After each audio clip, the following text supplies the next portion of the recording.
This retrospective is really a remarkable experience for me because it's given me a chance to really put my work together over decades, really almost 4 decades. Seeing my work hanging in a professional, elegant space has been very edifying as well as satisfying. The thing that's interesting is to see the span of work in 2 different areas, sort of my left brain, the logical part, my science brain in the science communication gallery, and then my right brain, the more intuitive feeling part, in the art gallery. What strikes me in looking over the range of my work for the last 40 years, now as I'm approaching 65, is to see the patterns and how it has evolved and some of the motifs that are consistent over long periods of time. Most of the work here I've not seen all together. To have this display really lets me sit back and look and, sort of marvel at what's what I've done. This show sort of demonstrates to me that I've stayed true to that part of myself, that artistic part of myself, and that's very satisfying.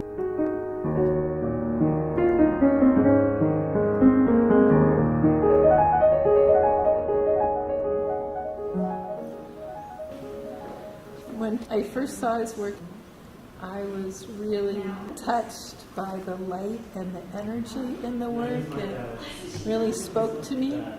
And as the process of unpacking all these years of work unfolded, it was an amazing journey. The energy of walking into the gallery and being surrounded by all this color and motion was a really good way for the audience to experience the work, and then move into the side galleries, which are quieter, more contemplative periods of his work.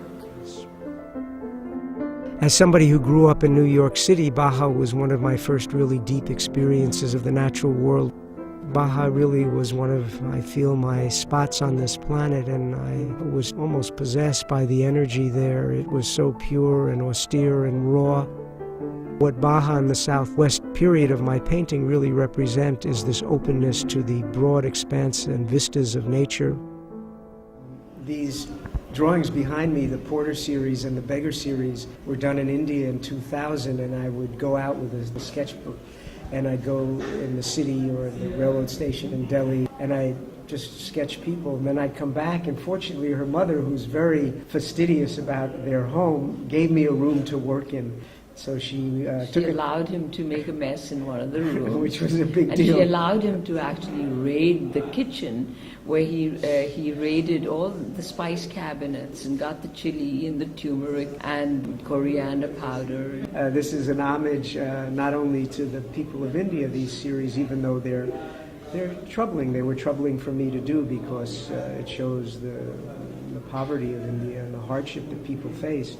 But also they're an homage to the strength and power of India, and I wouldn't even be in India without this wonderful person in my life who pulled me over there into this other planet India.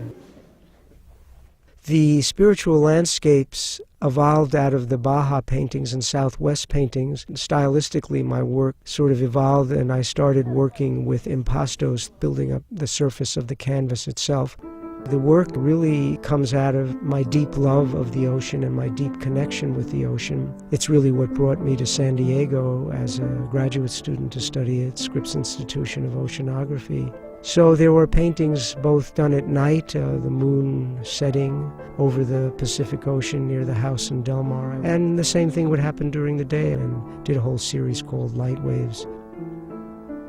There are also paintings that were done when I helped a friend out in Alaska. He was doing research. I helped him during the day on the Bering Glacier. When I came back from that expedition, I did a whole series of paintings that mean a lot to me. I like how the colors are really soft. As one of the titles said, they're spiritual landscapes. It's kind of like therapy for me right now, watching them. It calms you down.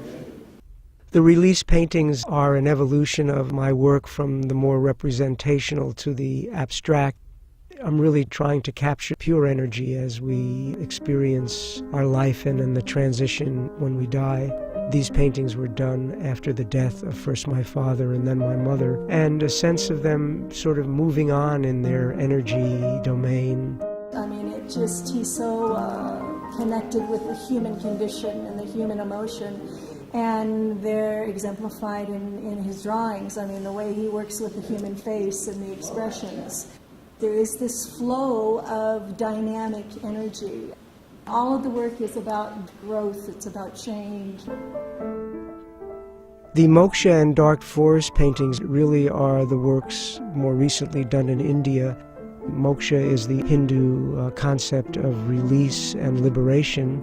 I was working basically with those abstract concepts, trying to envision what that approach towards freedom beyond our karma in this life and the many lives that Hindu philosophy believe occur for us. The Dark Forest paintings were sort of my connection to the forest, moving deeper into the Himalayan forest where Kamla and I live. We're surrounded by very old trees, and I felt the power of these trees.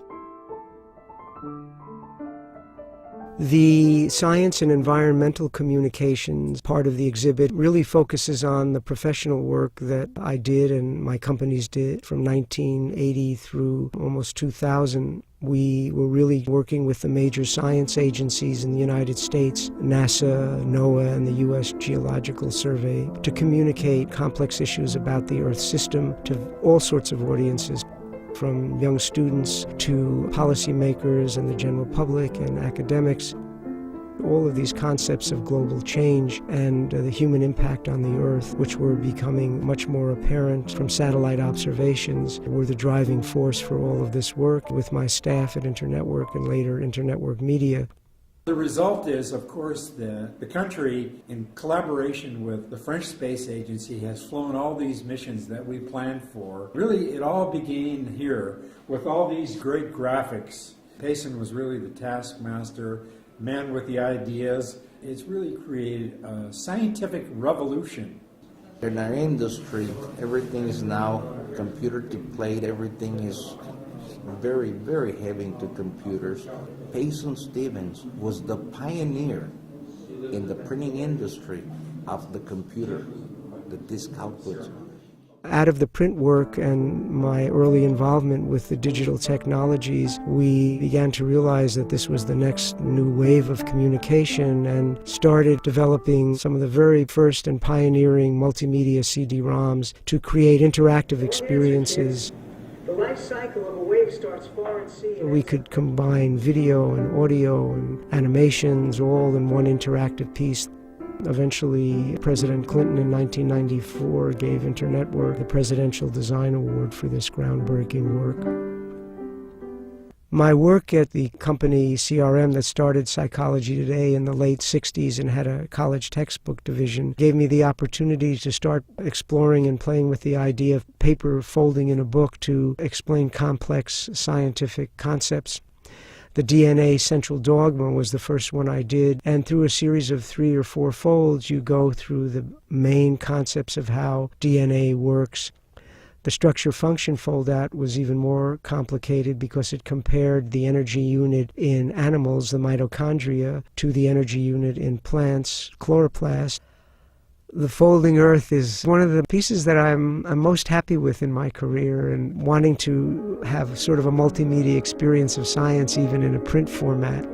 This piece is basically an unfolding of the Earth from 225 million years ago through the present, showing the aspects of continental drift and plate tectonics.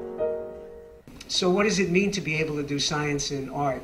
It's really about seeing the world, and we all have that capacity. And what the scientist does is he looks for patterns in a very specific kind of way. Basically, create theories and ideas of what the natural world is like and whether it's repeatable. Well, you're wearing coral, which is one of my Es más importante hacer sus dibujos, practicar. Diario pintar. Sí, para inspiración.